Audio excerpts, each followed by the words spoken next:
안녕하십니까. 오늘 아침에는 연애신 시대소망 763페이지에서 770페이지까지를 읽어드리겠습니다. 율법은 결코 변함이 없으며 인류는 이 교훈을 순종함으로써만 구원을 받을 수 있기 때문에 예수께서 십자가에 달리셨던 것이다. 그러나 그리스도께서 율법을 확립하신 바로 그 방법을 사탄은 율법을 파괴한 행위라고 주장했다. 그러므로 이 문제를 놓고 그리스도와 사탄 사이에 대쟁투의 마지막 싸움이 벌어질 것이다. 하나님께서 친히 당신 자신의 육성으로 말씀하신 율법에 결함이 있어서 어떤 특정 부분이 제거되었다고 사탄은 이제 주장하고 있다. 그러한 주장은 그가 세상에 가져올 마지막 대기만이 될 것이다. 그런 율법 전체를 공격할 필요가 없다. 만일 그가 사람들로 하여금 율법의 한 조항에 대해 부주의하게 할 수 있다면 그의 목적은 달성되는 것이다. 그 까닭은 누구든지 온 율법을 지키다가 그 하나에 거치면 모두 범한 자가 되기 때문이다. 사람도 율법의 한 조항을 깨뜨리는데 동의함으로 사탄의 권세 아래 들어가게 된다.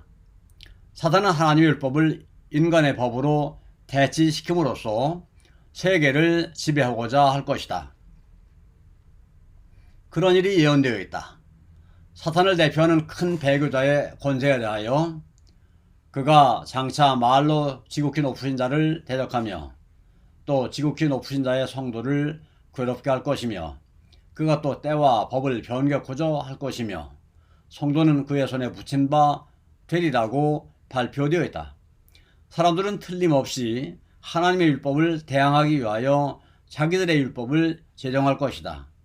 그들은 다른 사람의 양심을 지배하고자 애쓸 것이며 그들의 율법을 시행하려는 열심으로 저희 동료들을 압박할 것이다. 하나님의 율법에 대한 전쟁은 하늘에서 시작되었고 그 전쟁은 세상 종말까지 계속될 것이다. 모든 사람은 시험을 받게 될 것이다. 순종이냐 불순종이냐는 온 세계가 결정해야 할 문제이다. 모든 사람은 하나님의 율법과 사람의 율법 중에 어느 하나를 선택하라는 요구를 받게 될 것이다. 그때 분리의 선은 그어질 것이며 거기에는 오직 두 가지 부류의 사람밖에는 없을 것이다. 모든 품성은 적나라하게 드러날 것이며 모든 사람은 저희가 충성의 편을 택했는지 아니면 반역의 편을 택했는지를 보여줄 것이다. 그때에 끝이 이를 것이다. 하나님께서는 당신의 율법을 옹호하시고 당신의 백성을 구원하실 것이다. 사탄과 그의 반역에 가담한 자들은 모두 끊어질 것이다. 죄와 죄인들이 다 파멸될 것이다. 뿌리와 가지, 즉 뿌리인 사탄과 가지들인 그를 따르는 자들이 그렇게 될 것이다. 다음의 말씀이 악의 왕자에게 성취될 것이다. 내 마음이 하나님의 마음 같은 채 하였으니 너 덮는 그루와 내가 너를 화광석 사이에서 멸하였도다. 네가 경계거리가 되고 네가 영원히 다시 있지 못하리로다. 그 후에 악인이 없어지리니 네가 그곳을 자세히 살필지라도 없으리로다. 본래 없던 것 같이 되리라. 그렇게 되는 것은 하나님께서 독자적인 권력을 휘두르기 때문이 아니다. 하나님의 자비를 거절한 자들이 저희가 심은 것을 거두는 것이다. 하나님은 생명의 근원이시다. 사람이 죄를 섬기기로 선택할 때에 하나님께로부터 분리되어 스스로 생명에서 끊어지는 것이다. 그리스도께서는 그런 사람은 하나님의 생명에서 떠나 있도다. 무릇 나를 미워하는 자는 사망을 사랑하느니라 하고 말씀하신다. 하나님께서는 저희가 자기들의 성격을 개발시켜 그 본질을 드러낼 때까지 그들을 생존하도록 허락하신다. 그것이 이루어진 후에 그들은 자신이 선택한 것의 결과를 거두게 된다. 사탄과 그와 연합한 모든 자들은 반역의 생애를 통해서 하나님과 조화될 수 없는 곳에 자기 자신을 둠으로 인해 하나님의 임재는 그들에게 삼키는 불이 될 것이다. 살아계신 그분의 영광이 그들을 멸할 것이다. 대쟁투의 초기에 천사들은 그 사실을 깨닫지 못했다. 만일 그때에 사탄과 그의 군대가 저희의 죄의 결과를 몽땅 다 거두도록 버려두었더라면 그들은 멸망하고 말았을 것이다. 그러나 그렇게 되면 그것이 피할 수 없는 죄의 결과라는 사실을 하늘의 존재자들에게 분명하게 나타내 보이지 못했을 것이며, 그리하여 하나님의 선하심에 대한 의심이 악한 씨앗처럼 저들의 마음속에 남아있어서 결국에는 죄와 저주의 치명적인 열매를 맺게 될 것이다. 그러나 대쟁투가 끝나게 될 때에는 그렇지 않을 것이다. 그때에는 구속의 경륜이 완성되며 하나님의 성품은 창조함 받은 모든 지적 존재자들에게 드러나게 될 것이다. 하나님의 율법의 교훈은 완전하고 영원 불변하다는 것이 알려질 것이다. 그때의 죄는 그의 본성을 드러내고 사탄은 그의 성격을 드러내게 될 것이다. 그때의 죄가 근절됨으로 인하여 당신의 뜻을 행하기를 즐거워하고 저희 마음속에 당신의 율법이는 우주의 거민들 앞에서 하나님의 사랑이 옹호되고 그분의 영광이 확립될 것이다. 그러므로 천사들이 구주의 십자가를 바라보고 기뻐하는 것은 당연하였다. 왜냐하면 저희가 그때 모든 것을 다 이해하지는 못했지만 그들은 죄와 사탄의 멸망이 영원히 확실해졌다는 것과 인류의 구속이 보장되었다는 것과 이 우주가 영원히 안전하게 되었다는 것을 알았기 때문이었다.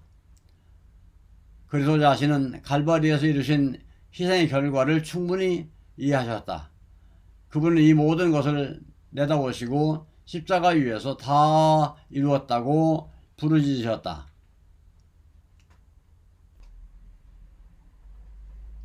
제80장 요셉의 무덤에서 마침내 예수께서 운명하셨다.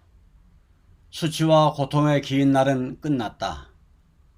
지는 태양의 마지막 광선이 안식일에 가까움을 고할 무렵 하나님의 아들은 고요히 요셉의 무덤에 누우셨다.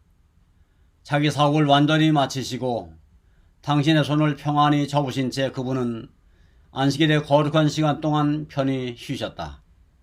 태초에 아버지와 아들은 창조 사업을 마치신 후 안식일에 쉬셨다.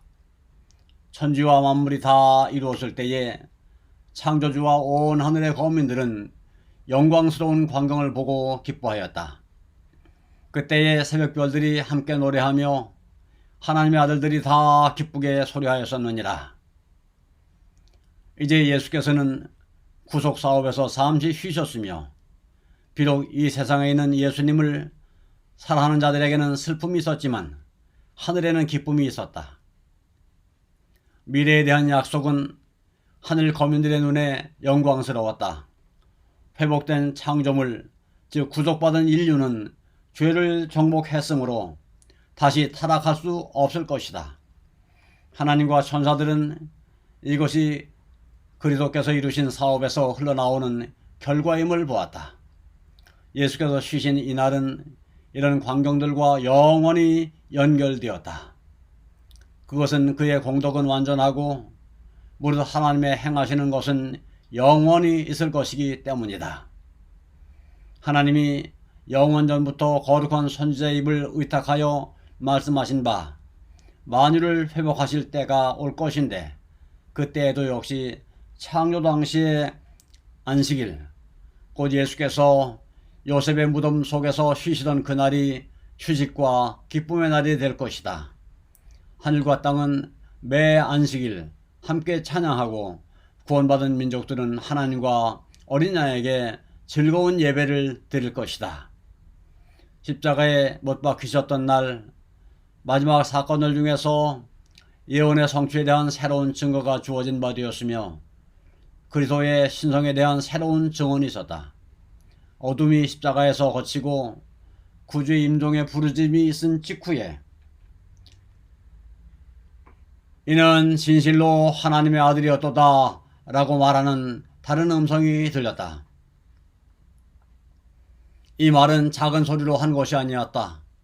모든 사람들은 그 말이 어디서 나왔는지를 알려고 두리번거렸다. 이런 말을 한 사람은 누구였을까? 그 사람은 로마 군인인 백부장이었다. 구주의 거룩한 인내와 그분의 입술에서 승리의 부르짖음이 흘러나온 즉시 운명하시는 광경이 이방인에게 깊은 감명을 주었다. 상처 입고 십자가에 달리신 찢어진 그분의 몸에서 백부장은 하나님의 아들의 모습을 식별할 수 있었다. 그는 자기의 믿음을 고백하지 않을 수 없었다.